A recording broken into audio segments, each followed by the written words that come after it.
फिर एक दिन ये भी हेडलाइन छप जाएगी कि जो लोग मरे उनकी अपनी गलती थी, हम तो चुनाव प्रचार कर रहे थे, ये तो मेरा अपना काम था। तो इसलिए आप उस रेफरेंस से नहीं बच सकते। जो बर्बादी है ना, वो आपके द्वारा या मेरी किसी भी बात से, मेरी किसी भी किताब, मेरी किसी भी फिल्म, मेरी किसी भी कविता से कहीं ज्यादा है। आप किसी कविता पे बात करें, फिल्म पे बात करें, खाने पे बात करें, आपको उस बर्बादी पे लौटकर आना ही पड़ेगा।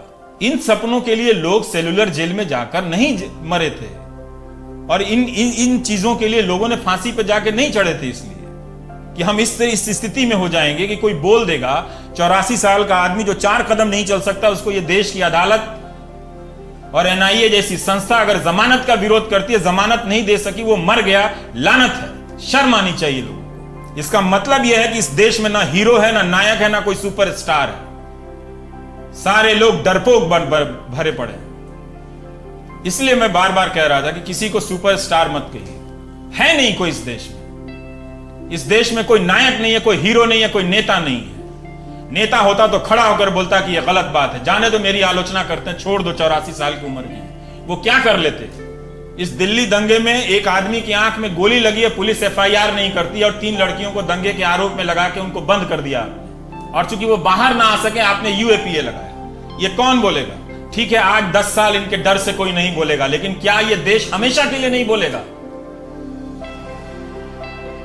तब तो फिर हमें यह यकीन करना पड़ेगा कि 5000 साल की इसकी यात्रा ही नहीं है, जो मैं करने के लिए तैयार नहीं हूं। इस वक्त में आपका होना, हमारा होना, यह कहीं से महत्वपूर्ण नहीं है। महत्वपूर्ण है कि इस दौर में इतना झूठ कैसे हो गया, और उस झूठ को आप इसलिए नहीं, आप यहां चुप थे, आप वहां चुप थे, इससे आप उसको नहीं झुठला सकते उन बातों को। इसलिए मैं कहता हूं कि दुनिया के इतिहास में इतना झूठ कभी नहीं बोला गया होगा सरकार की तरफ से, और इतनी क्रूरता कभी हिंदुस्तान की हुकूमत ने, किसी भी हुकूमत ने इतनी क्रूरता कभी नहीं बरती होगी।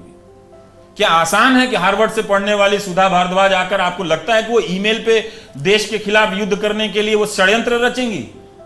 कोई इतना बेवकूफ बैठा हुआ है? और आप 2 साल से क्या कर रहे हैं कि अभी तक आपके पास फुल प्रूफ कोई प्रमाण नहीं है, आप सिर्फ जमानत का विरोध किए जा रहे हैं। दुनिया में सवाल उठ रहे हैं आपकी ये रह गया। सारा पैसा आपने स्टेडियम बुक करके, अपने लोगों को जमा करके, उनको कम्युनल बना के, लोगों को ले आके अपना हाहाकारी किया आपने। सारा पैसा फूंका आपने इमेज बनाने के लिए, ताकि गांव को लगे कि दुनिया में इनका नाम हो गया है। और अब जब दुनिया में सवाल उठ रहे हैं तो हिंदी के अखबार में छपने नहीं दे रहे हैं। तो लोगों को अंधेरे में रखकर आप अपने घर में उजाला करना चाहते हैं, तो मुबारक हो आपको। तो आप डरा दीजिए, सिक्योरिटी वापस ले लीजिए, जो करना है कीजिए। आप जो कर सकते हैं वो आप कीजिए। तड़पा के मारना है तड़पा के मार दीजिए, टांग के मारना है टांग के मार दीजिए, जो आप कर सकते हैं वो आप कीजिए। लेकिन इसके बाद भी आप दुनिया के किसी मेज पर सर उठाकर बात नहीं कर सकते कि हमारे यहां इस तरह का मीडिया है। करना भी पड़ेगा तो हम ही लोगों का नाम लेना पड़ेगा।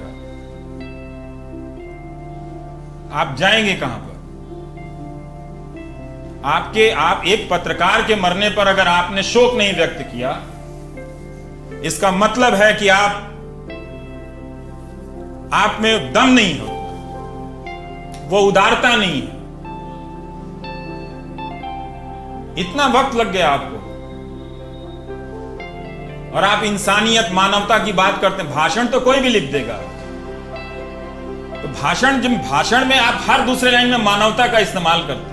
ये मानवता है? कोई वहां पर रिपोर्टिंग करते हुए, अब वो तो मैं जाके लोगों ने कहा तालिबान को नहीं बोल रहा, आप जाके गूगल सर्च कीजिए, खबरें छपी हुई हैं कि तालिबान से बैक चैनल पे मीटिंग कर रहे हैं ये, और फिर खंडन भी कर रहे हैं। तो आपने हासिल क्या किया? इस देश को, इस समाज को, जो भी था, इसकी बहुत सारी समस्याएं थी, आज भी हैं, लेकिन ये व्हाट्सएप से इस तरह के मैसेजेस को फीड करके आपने समाज को अच्छा बनाया क्या? नायक वो होता है कि जब वो पहुंचता है उस मंजिल पे, तो समाज में एक तरह की नैतिकता की स्थापना करता है। इन्होंने किस तरह की नैतिकता की स्थापना की? लखनऊ में इनके पार्टी के लोग, आरएसएस के लोग लिखकर मर गए कि वो गिड़गिड़ाते रहे, एम्बुलेंस नहीं मिला, अस्पताल नहीं मिला, लेकिन फिर भी जाकर उसी पार्टी का सबसे बड़ा नेता कहता है कि अभूतपूर्व काम किया गया।